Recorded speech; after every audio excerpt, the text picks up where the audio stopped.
Hello सांग माने आज आम जो फिल्म देखा जाऊे ता ना हूँ महावीरन। फिल्म आरंभ में आमको गोटे कार्टून कैरेक्टर कहानी कहुँ से कार्टून कैरेक्टर टी हूँ महावीर एवं महावीर किपरि गोटे मायावी तांत्रिक को हरई राजकुमारी जीवन रक्षा करते आरंभ हुए आमर फिल्म। प्रथम सीन रे आमे सत्या को देखुचे जी जड़े कार्टून चित्र कलाकार एवं से ही कार्टून कैरेक्टर महावीर कहानी एवं डिजाइन तैयारी करती। जदि आमे सत्यांगर स्वभाव विषय कहवा ताहले से गोटे बहुत सरल एवं टिके डरुआ टाइप लोक, किंतु तांको माँ ईश्वरी बहुत साहसी अटंती। ना से कहार अन्याय सहंती ना अन्य कहा सह अन्याय हेबार देखि पारंती। किंतु सत्य कहे जदि आम सहित केबे केमती अन्याय हुए तेबे आमे न लड़िकी आमे टिके एडजस्ट करबा उचित। ईश्वरी निज पुअर एही अभ्यास रे आदौ खुशी नुहन काहेकि ना तांको पुओ तांको बापांकर संपूर्ण उल्टा। जेतेबेले से एही दुनिया रे थिले से सब बेले अन्य माननको सहाय्य करिया को आगे आउस्तले एवं ईश्वरी परी ना अन्याय सहुले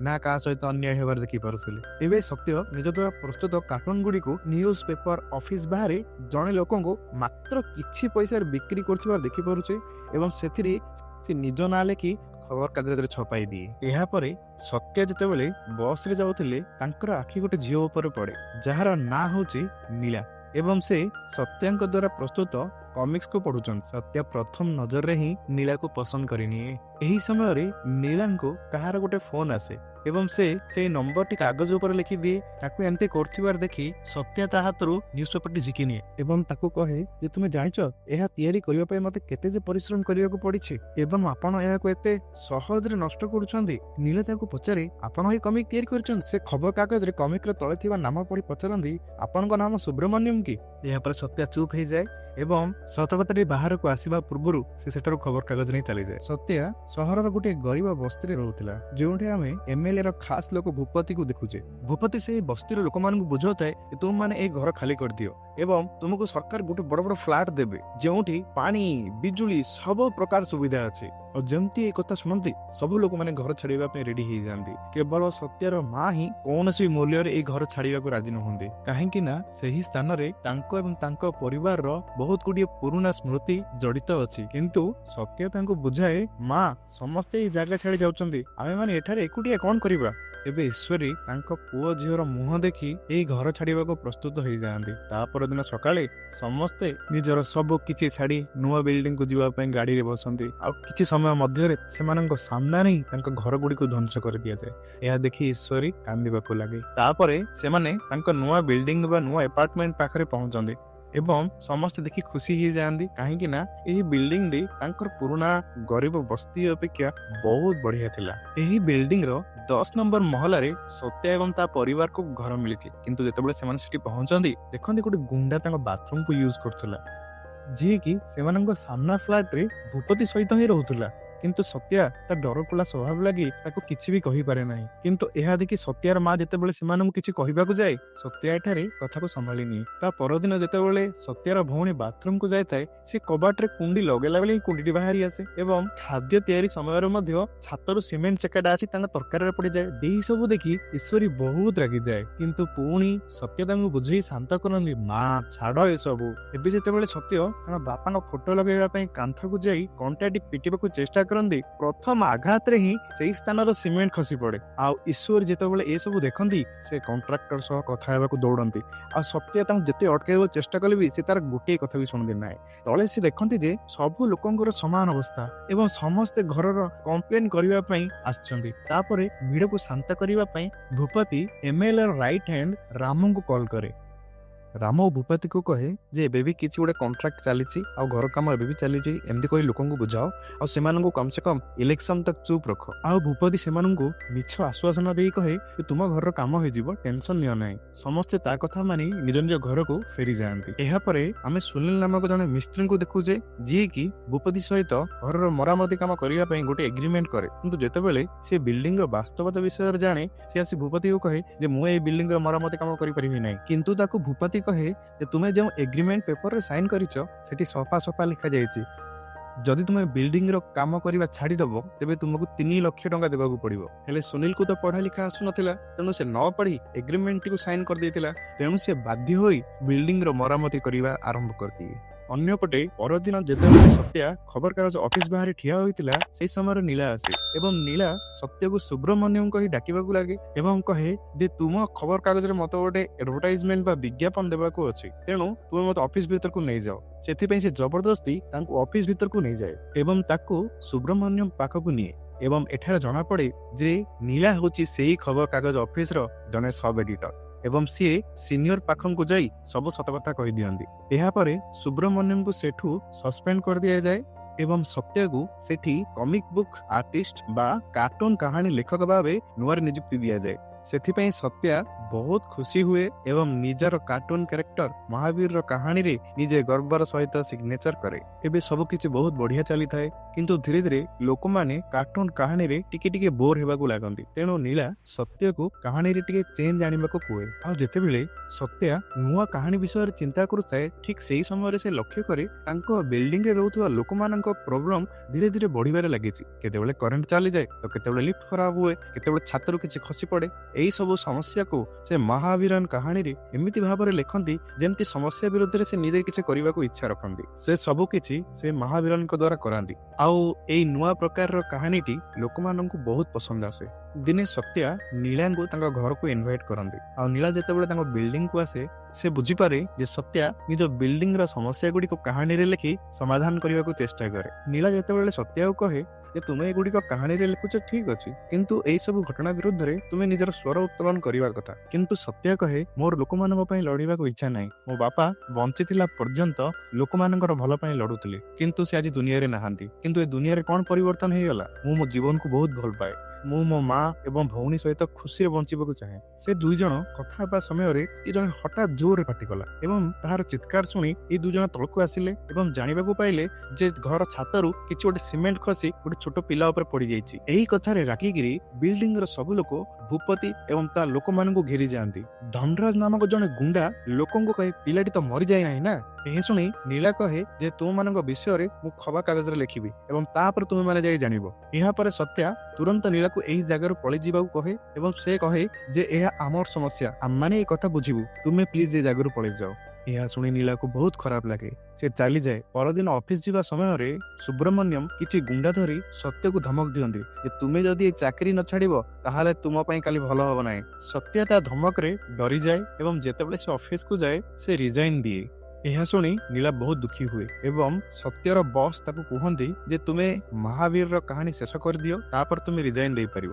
ଯେତେବେଳେ ନୀଳା ସେହି ବିଲ୍ଡିଂର ଲୋକମାନଙ୍କ ପାଇଁ ଗୋଟିଏ ପ୍ରବନ୍ଧ ଲେଖିବାକୁ କୁହନ୍ତି, ତାହା ତାକୁ କରିବା ପାଇଁ ଅନୁମତି ଦିଆଯାଏ ନାହିଁ, କାହିଁକି ନା ସେ ଯାହା ଲେଖିବେ ତାହା ଲେଖିବା ପାଇଁ ତାଙ୍କ ପାଖରେ କୌଣସି ପ୍ରମାଣ ନାହିଁ। ଅନ୍ୟପଟେ ଧନରାଜ ଜବରଦସ୍ତି ସତ୍ୟଙ୍କ ଘରେ ପଶି ତା ଭଉଣୀକୁ ବାଥରୁମରେ ଗାଧୋଉଥିବାର ଦେଖେ। ଏ ସବୁ ଜିନିଷ ନ ଜାଣି ସତ୍ୟା ମହାବୀର କାହାଣୀ ଶେଷ କରେ ଓ ଅଫିସରୁ ରିଜାଇନ ଦେଇଦିଏ। ଯେତେବେଳେ ସେ ଘରକୁ ଆସେ ସେ ଜାଣିବାକୁ ପାଏ ଯେ ଧନରାଜ ତାଙ୍କ ଭଉଣୀକୁ ଗାଧୋଉଥିବାର ଦେଖୁଥିଲେ ଏବଂ ତାଙ୍କ ମା ଯେତେବେଳେ ତାକୁ ଅଟକାଇବାକୁ ଗଲେ ସେ ତାଙ୍କ ମାକୁ ବହୁତ ମାଡ଼ ମାରି ଘରର ସାମାନ ଭଙ୍ଗାରୁଜା କରିଦେଇଛି। ଏସବୁ ଶୁଣି ସତ୍ୟା ବହୁତ ରାଗିଯାଏ। ସେ ସିଧାସଳଖ ଧନରାଜକୁ ମାରିବାକୁ ଯାଏ। ସେତେବେଳେ ଭୂପତି କହେ ତୁ ବୋଧେ ତୋ ଭଉଣୀର ଭଲ ଚାହୁଁନାହୁଁ ଏବଂ ସେତେବେଳେ ସତ୍ୟା ଭିତରେ ଥିବା କାପୁରୁଷତା ବା ଭୟ ଜାଗ୍ରତ ହୁଏ ଏବଂ ସେ ଓଲଟା ଧନରାଜକୁ କ୍ଷମା ମାଗିବାକୁ ଲାଗେ। କିନ୍ତୁ ଧନରାଜ ତାକୁ ଧମକ ଦିଏ ଏବଂ ତାକୁ ସେଠାରୁ ପଠେଇ ଦିଏ।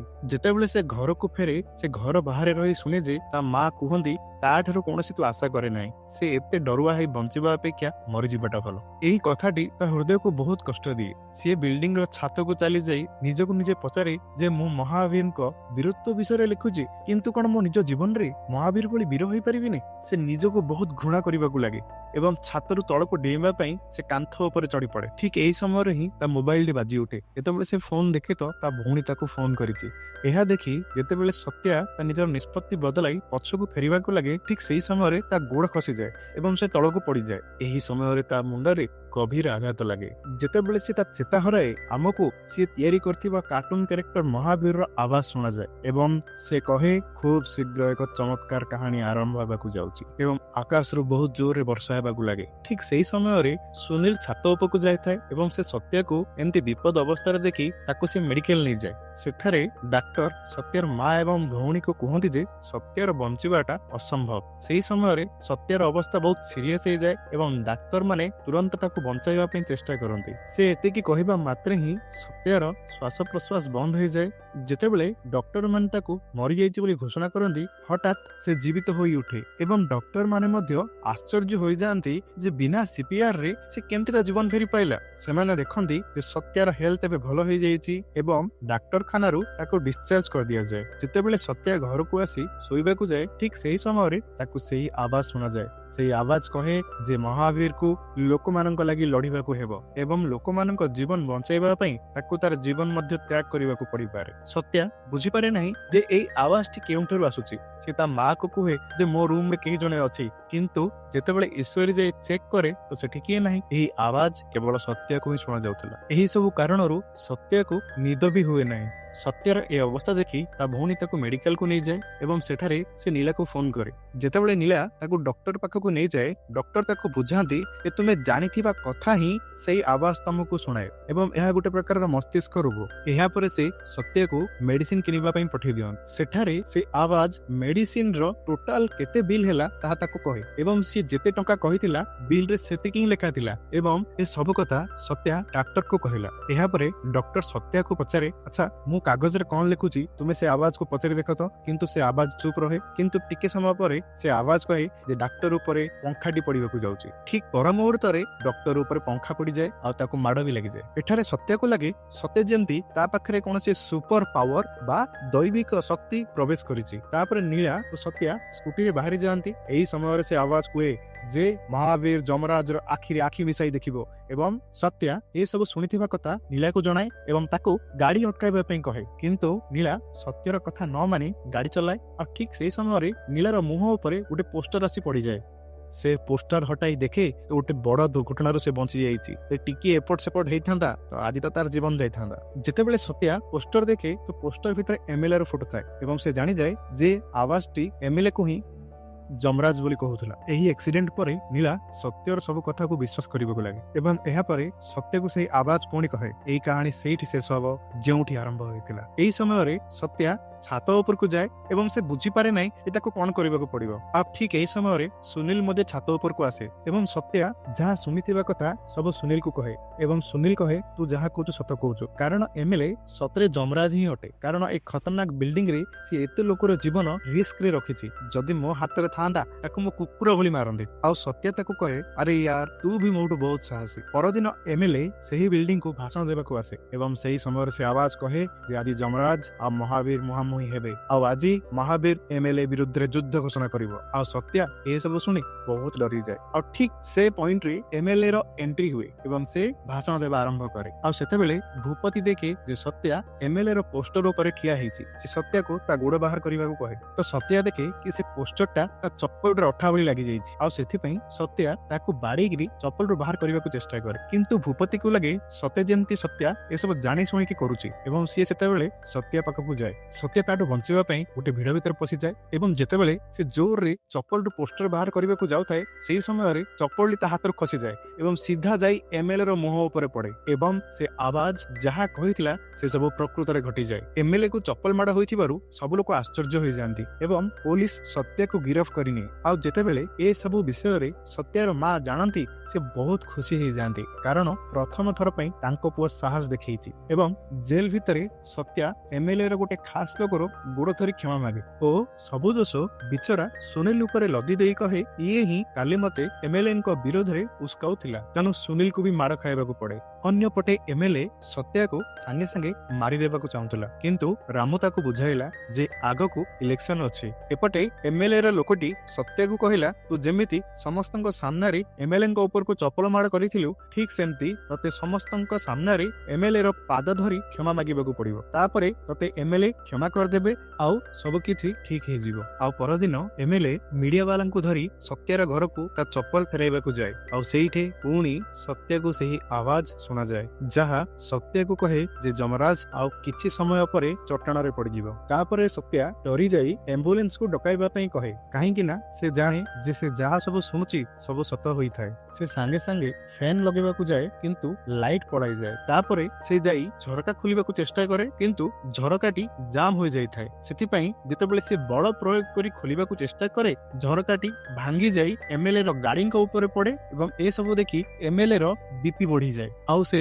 ଚଟାଣରେ ପଡିଯାଏ ଏବଂ ତାକୁ ଲୋକମାନେ ସାଙ୍ଗେ ସାଙ୍ଗେ ଉଠାଇ ମେଡିକାଲକୁ ନେଇଯାଆନ୍ତି। ଏସବୁ ଦେଖି ରାମୁକୁ ବିଶ୍ୱାସ ହୁଏ ଯେ ସତ୍ୟା ଏସବୁ ନିଜେ କରୁନାହିଁ, ତାକୁ କିଏ ଜଣେ ଏସବୁ କରିବା ପାଇଁ କହୁଛି। ସେଥିପାଇଁ ସେ ଏମଏଲଏ କୁ ବୁଝାଏ ଯେ କିଛି ବି କର ନାହିଁ, କିନ୍ତୁ ଏମଏଲଏ ଏବେ ବଦଲା ନେବା ପାଇଁ ଚାହୁଁଥିଲା। ସେଥିପାଇଁ ସେ ତା ଲୋକମାନଙ୍କୁ ସତ୍ୟକୁ ମାରିଦେବା ପାଇଁ କହେ। ଆଉ ଯେତେବେଳେ ଏମଏଲଏ ର ଗୁଣ୍ଡାମାନେ ତାକୁ ଖୋଜୁଥିଲେ ସେହି ଆବାଜଟି ସତ୍ୟାକୁ ଏହି ସବୁ ବିପଦ ବିଷୟରେ ଆଗରୁ ଜଣାଇ ଦିଏ। ଆଉ ଯେତେବେଳେ ସେ ବାହାରେ ତାକୁ ଗୁଣ୍ଡାମାନେ ଚାରିପଟୁ ଘେରି ଦିଅନ୍ତି ଧନରାଜ ତାକୁ ବହୁତ ଜୋରରେ ପିଟେ। ଆଉ ଠିକ ସେତିକି ବେଳେ ସେ ଆବାଜଟି ସତ୍ୟାକୁ କହେ ଯେ ମହାବୀର ଏବେ ସେ ଗୁଣ୍ଡାର ଗୋଡ ଧରି ପକେଇବ ଏବଂ ସତ୍ୟା ଠିକ ସେଇଭଳି ହିଁ କରେ। ତାପରେ ସେ ଧନରାଜର ଗୋଡକୁ ଠେଲି ଦିଏ। ଏଇ ସବୁ ଦେଖି ସମସ୍ତେ ଆଶ୍ଚର୍ଯ୍ୟ ହେଇଯାଆନ୍ତି ଯେ ସତ୍ୟା କିପରି ଗୋଟେ ଗୁଣ୍ଡାକୁ ପିଟି ଦେଲା। କିନ୍ତୁ ତାପରେ ସତ୍ୟା ଯାଇ ଧନରାଜକୁ ଉଠାଇ ସରି କହେ ଏବଂ ସେଇଠୁ ଖସି ଯିବାକୁ ଚେଷ୍ଟା କରେ, କିନ୍ତୁ ଚାରିପଟେ ଗୁଣ୍ଡାମାନେ ତାକୁ ଘେରି ଯାଆନ୍ତି। ଏଥିପାଇଁ ତାର ଇଚ୍ଛା ନଥିଲେ ମଧ୍ୟ ସେ ଆବାଜ ତାକୁ ଯାହା କହେ ସେ ସେଇ ସବୁ ଫଲୋ କରିବାକୁ ଲାଗେ। ଯେମିତିକି ସେ ତାକୁ ଯେତେବେଳେ କହେ ବାଁ ପଟକୁ ଲହିଁ ଯାଅ ସେ ବାଁ ପଟକୁ ଲହିଁ ଯାଏ, ଯେତେବେଳେ ସେ ତାକୁ କହେ ଡାହାଣ ପଟକୁ ଲହିଁ ଯାଅ ସେ ଡାହାଣ ପଟକୁ ଲହିଁ ଯାଏ, ଯେତେବେଳେ ସେ ତାକୁ ବାଡି ଉଠାଇବାକୁ କହେ ସେ ବାଡି ଉଠେଇ ଦିଏ। ସେ ଆବାଜର ସବୁ କଥା ଶୁଣିକି ସବୁ ଗୁଣ୍ଡା ମାନଙ୍କୁ ବହୁତ ଜୋରରେ ପିଟେ। ଆଉ ଯେତେବେଳେ ଏମଏଲଏ ଏସବୁ ବିଷୟରେ ଜାଣିବାକୁ ପାଏ ସେ ବହୁତ ରାଗିଯାଏ ଏବଂ ସେ ମିଡିଆ ସାମ୍ନାରେ ଯାହା ପଡିଲା ତାହା କହିବାକୁ ଲାଗେ। ଯେତେବେଳେ ସେମାନେ ଗାଡିରେ ବସନ୍ତି ରାମୁ ତାକୁ ବହୁତ ମାରିବାକୁ ଲାଗେ ଆଉ କହେ ତତେ ଯଦି ମୋ କଥା ଶୁଣିବାର ଇଚ୍ଛା ନାହିଁ ତାହେଲେ ମୁଁ ପଳେଇଯିବି, କିନ୍ତୁ ଏମଏଲଏ ତାକୁ ଯିବା ପାଇଁ ମନା କରେ। ଆଉ ସେତେବେଳେ ଜଣାଯାଏ ଯେ ଆଜି ଯଦି ସିଏ ଏମଏଲଏ ହେଇପାରିଛି ସେ କେବଳ ରାମୁ ପାଇଁ ହେଇପାରିଛି। ରାମୁ ହଉଛି ତାର ପିଲାଦିନର ସାଙ୍ଗ ଆଉ ସିଏ ଯାହା କହେ ତାହା ହିଁ ଏମଏଲଏ କରେ। ଏବେ ରାମ ନିଜେ ସତ୍ୟା ସହ କଥା ହେବା ପାଇଁ ଯାଏ।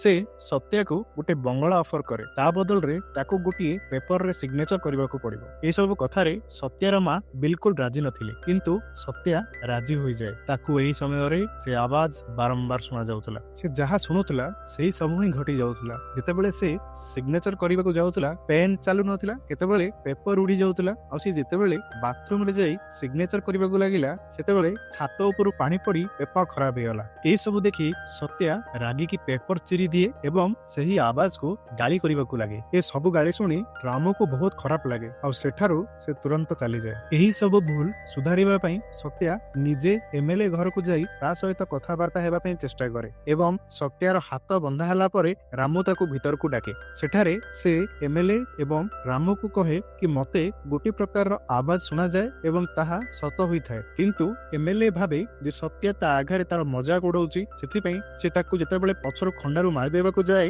ସେତେବେଳେ ସେ ଆବାଜର କଥା ଶୁଣି ସତ୍ୟା ସେଠାରୁ ହଲିଯାଏ ଏବଂ ସେଠି ବଞ୍ଚିଯାଏ। ସେ ବହୁତ ଆରାମରେ ନିଜର ହାତ ଖୋଲି ଖଣ୍ଡାକୁ ତା ଖୋଳ ଭିତରେ ରଖିଦିଏ। ଏସବୁ ଦେଖି ଏମଏଲଏ ଏବଂ ରାମୁ ଦୁଇ ଜଣ ଯାକ ଡରିଯାଆନ୍ତି। ବର୍ତ୍ତମାନ ସତ୍ୟାକୁ ଶକ୍ତିରେ ହରାଇବା ଅସମ୍ଭବ, ତେଣୁ ରାମୁ ତାକୁ ବୁଦ୍ଧିରେ ହରାଇବା ପାଇଁ ଚିନ୍ତା କରେ।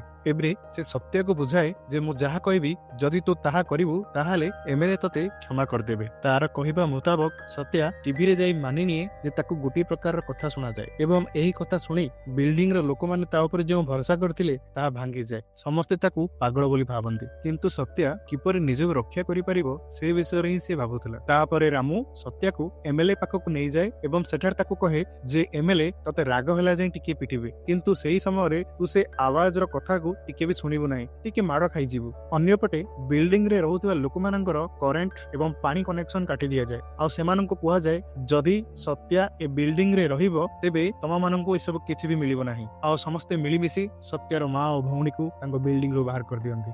ଅନ୍ୟପଟେ ସେ ଆବାଜର କଥାକୁ ସତ୍ୟା କିଛି ଶୁଣେ ନାହିଁ ଏବଂ ଏମଏଲଏ ଠାରୁ ବହୁତ ମାଡ଼ ଖାଏ ଏବଂ କିଛି ସମୟ ପରେ ତାକୁ ସେ ଆବାଜ କହେ ଯେ ବୀରର ମୃତ୍ୟୁ ହୋଇ ଗୋଟିଏ କା ପୁରୁଷ ପୁଣି ଜନ୍ମ ହୁଏ। ତାପରେ ସେ ଆବାଜ ଆଉ ତାକୁ କିଛି କହେ ନାହିଁ ଏବଂ ଏମଏଲଏ ତାକୁ ପିଟି ପିଟିକି ତାର ଅବସ୍ଥା ଖରାପ କରିଦିଏ। ତାପରେ ତାର ଲୋକମାନେ ତାକୁ ରାସ୍ତାରେ ଏମିତି ହିଁ ଫିଙ୍ଗି ଦିଅନ୍ତି। ଏହି ଅବସ୍ଥାରେ ତାକୁ ସୁନୀଲ ଦେଖିଲା ପରେ ସୁନୀଲ ଏବଂ ଈଶ୍ୱରୀ ତାକୁ ଧରି ତା ଘରକୁ ନେଇଯାଆନ୍ତି। ସେଠି ସତ୍ୟା ଜାଣିବାକୁ ପାଏ ଯେ ବିଲ୍ଡିଂର ଲୋକମାନେ ତା ପରିବାରକୁ ସେ ଆପାର୍ଟମେଣ୍ଟରୁ ବାହାର କରିଦେଇଛନ୍ତି। ସେ ଦେଖେ ଯେ ତା ଭଉଣୀକୁ ପାଠ ପଢିବା ପାଇଁ ବହୁତ ଅସୁବିଧା ହେଉଛି, ସେଥିପାଇଁ ସେ ନୀଳାକୁ ଫୋନ କରି ତାକୁ ତା ଘରକୁ ପଠେଇ ଦିଏ। ଏହି ସମୟରେ ନୀଳା ସତ୍ୟକୁ କୁହେ ଯେ ଭଗବାନ ହୁଏତ ତମକୁ ଏମଏଲଏ ବିରୋଧରେ ଲଢିବା ପାଇଁ ଏବଂ ଲୋକମାନଙ୍କର ଭଲ କରିବା ପାଇଁ ସେ ଆୱାଜର ଶକ୍ତି ତୁମକୁ ଦେଇଥିଲେ, କିନ୍ତୁ ତୁମେ ଏସବୁ ନ କରି ପଛଘୁଞ୍ଚା କାହିଁକି ଦେଉଥିଲ? ତୁମକୁ ସେ ଆୱାଜ ଆସିବା ବନ୍ଦ ହେଇଯାଇଛି ନା? ସତ୍ୟ ତାକୁ କହେ ଯେ ସେ ଆୱାଜ କହିଥିଲା ଯେ ଲୋକମାନଙ୍କ ପାଇଁ ଲଢି ଲଢି ଶେଷରେ ମୋର ଜୀବନ ପଳେଇଯିବ। ନୀଳା ତାକୁ କହିଲା ଆଜି ନହେଲେ କାଲି ଆମକୁ ତ ମରିବାକୁ ପଡିବ,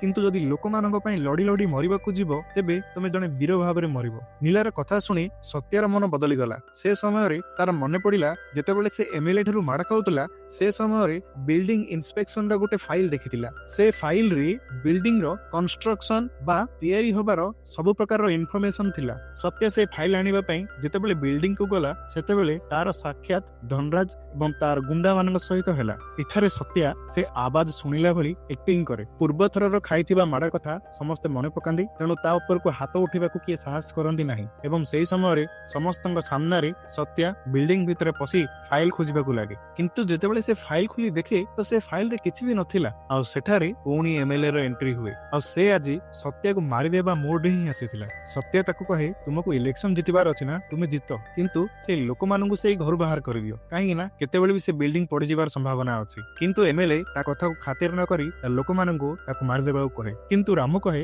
ଯଦି ବାଇଚାନ୍ସ ସେ ସତ କହୁଛି ତେବେ ଲୋକମାନଙ୍କୁ ସେ ବିଲ୍ଡିଂ ରୁ ବାହାର କରିଦେବା ଆବଶ୍ୟକ, କାରଣ ଯଦି ବିଲ୍ଡିଂ ପଡିଯିବ ତେବେ ବହୁତ ଲୋକ ଅଯଥାରେ ମରିଯିବେ। କିନ୍ତୁ ଏମଏଲଏ ରାମୁର କଥା ନ ଶୁଣି ନିଜ ଜିଦ୍ଦିରେ ଅଟଳ ରହିଲା, ଯାହା ଫଳରେ ରାମୁ ତାକୁ ଗାଳି କଲା ଆଉ କହିଲା ଯେ ସେ ବିଲ୍ଡିଂକୁ ଏବେ ହିଁ ଖାଲି କରାଅ। ସମସ୍ତଙ୍କ ସାମ୍ନାରେ ଗାଳି କରିଥିବାରୁ ଏମଏଲଏ କୁ ଇନସଲ୍ଟ ଫିଲ୍ ହୁଏ ଆଉ ସେଇଠି ହିଁ ସେ ରାମୁର ହତ୍ୟା କରିଦିଏ। ତାପରେ ସେ ତା ଗୁଣ୍ଡା ମାନଙ୍କୁ କହେ ଯେ ସତ୍ୟା ଆଉ ରାମୁର ଲାଶକୁ ପଥରରେ ବାନ୍ଧି ସମୁଦ୍ରରେ ଫିଙ୍ଗି ଦିଅ। ଏବେ ସମସ୍ତେ ବୁଝି ଯାଇଥିଲେ ଯେ ସତ୍ୟା ତାଙ୍କୁ ବୋକା ବନଉଛି, ତାକୁ କୌଣସି ଆୱାଜ ଶୁଣା ଯାଉ ନାହିଁ, କାରଣ ଯେତେବେଳେ ଏମଏଲଏ ତାକୁ ମାରିଲେ ସେ ମାର ଖାଇଗଲା, ନିଜକୁ ରକ୍ଷା କରିପାରିଲା ନାହିଁ। ଏମଏଲଏ ର ଗୁଣ୍ଡା ମାନେ ସତ୍ୟା ଏବଂ ରାମକୁ ଡଙ୍ଗାରେ ସମୁଦ୍ର ମଝିରେ ଫିଙ୍ଗିବାକୁ ନେଇଯାଆନ୍ତି, କିନ୍ତୁ ସତ୍ୟା ଏଠି ଗୋଡରେ ପଥର ବାନ୍ଧି ନିଜେ ହିଁ ଜାହାଜରୁ ଡେଇଁ ପଡେ, କାରଣ ସେ ଜାଣିଥିଲା ଯଦି ସେ ଆୱାଜ ଲୋକମାନଙ୍କୁ ବଞ୍ଚାଇବାକୁ ଚାହୁଁଛି ତେବେ ନିଶ୍ଚୟ ଫେରି ଆସିବ ଆଉ ତା ଜୀବନକୁ ବଞ୍ଚାଇ ଦବ। ଭୂପତି ରାମୁର ଶବକୁ ଫିଙ୍ଗିବା ପରେ ଲଙ୍ଗର ଉଠାଇବାକୁ କହେ, ଆଉ ଏଠାରେ ସେ ଆୱାଜ କହିବାର ଆମେ ଶୁଣୁଛେ ଏବଂ ତାର ଗାଇଡରେ ସତ୍ୟା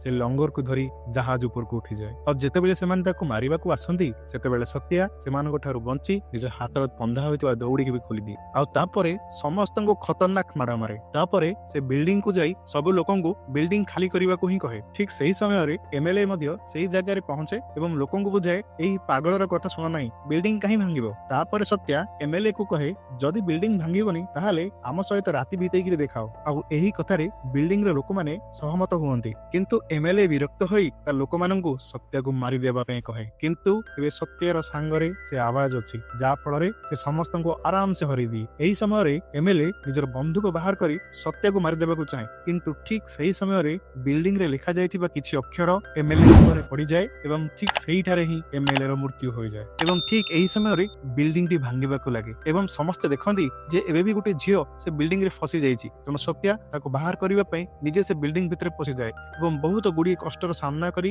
ଗୋଟିଏ ଲୁଗା ବାନ୍ଧି ସେଇ ଝିଅକୁ ବଞ୍ଚାଇବାରେ ସଫଳ ହୁଏ। କିନ୍ତୁ ସେ ବିଲ୍ଡିଂ ରୁ ସେ ନିଜେ ବାହାରି ପାରେ ନାହିଁ ଏବଂ ବିଲ୍ଡିଂ ଭିତରେ ଧସି ହୋଇ ରହିଯାଏ। ତାପରେ ନେକ୍ସଟ ସିନ୍ ରେ ଆମକୁ ଗୋଟିଏ ବର୍ଷ ପରର କାହାଣୀ ଦେଖାଯାଏ। ସରକାର ସେ ଗରିବ ଲୋକମାନଙ୍କ ପାଇଁ ଗୋଟିଏ ବହୁତ ଷ୍ଟ୍ରଙ୍ଗ ବିଲ୍ଡିଂ ତିଆରି କରୁଛନ୍ତି ଏବଂ ସତ୍ୟକୁ ଦେଖାଯାଏ ଯିଏ ସେଇ ବିଲ୍ଡିଂ ର ଦୁର୍ଘଟଣାରୁ ବଞ୍ଚିତ ଗଲା, କିନ୍ତୁ ତାକୁ ଆଉ କିଛି ବି ଶୁଣାଯାଏ ନାହିଁ, ସେ ଏବେ କାଲା ହେଇଯାଇଥାଏ ଏବଂ ସେ ମହାବୀରର କାହାଣୀ ଲେଖିବା ପାଇଁ ପୁଣି ସେଇ ଖବର କାଗଜର ଅଫିସରେ ଜଏନ ହୋଇଯାଇଥାଏ। ଏବେ ଯେତେବେଳେ ସତ୍ୟା ସେଇ ଝିଅ ସହିତ ବସିଥାଏ ଯାହାକୁ କି ସେ ବିଲ୍ଡିଂ ର ଦୁର୍ଘଟଣାରୁ ସେ ବଞ୍ଚାଇଥିଲା, ହଠାତ୍ ତା ଆଡେ ଗୋଟେ ବଲ୍ ବହୁତ ସ୍ପିଡରେ ମାଡି ଆସେ ଏବଂ ସତ୍ୟା ତାକୁ ନ ଦେଖି କ୍ୟାଚ୍ କରିନିଏ। ତାପରେ ଜଣାପଡେ ସତ୍ୟା କିଛି ବି ଶୁଣି ପାରୁନଥିଲେ ମଧ୍ୟ ସେଇ ଆୱାଜକୁ ସେ ତା ମୁଣ୍ଡ ଭିତରେ ଶୁଣିପାରେ। ଆଉ ଏହିପରି ଭାବେ ମୁଭିଟି ଶେଷ ହୋଇଯାଏ। ଯଦି ଆପଣମାନଙ୍କୁ ମୋର ଏକ୍ସପ୍ଲାନେସନ ଭଲ ଲାଗିଲା ତେବେ ଲାଇକ୍ କରନ୍ତୁ, ଚ୍ୟାନେଲକୁ ସବସ୍କ୍ରାଇବ କରନ୍ତୁ ଆଉ ପୁଣି ଭେଟ ହବ ଅନ୍ୟ ଗୋଟେ ଫିଲ୍ମ ସହିତ। ସେ ପର୍ଯ୍ୟନ୍ତ ଗୁଡ୍ ବାଏ।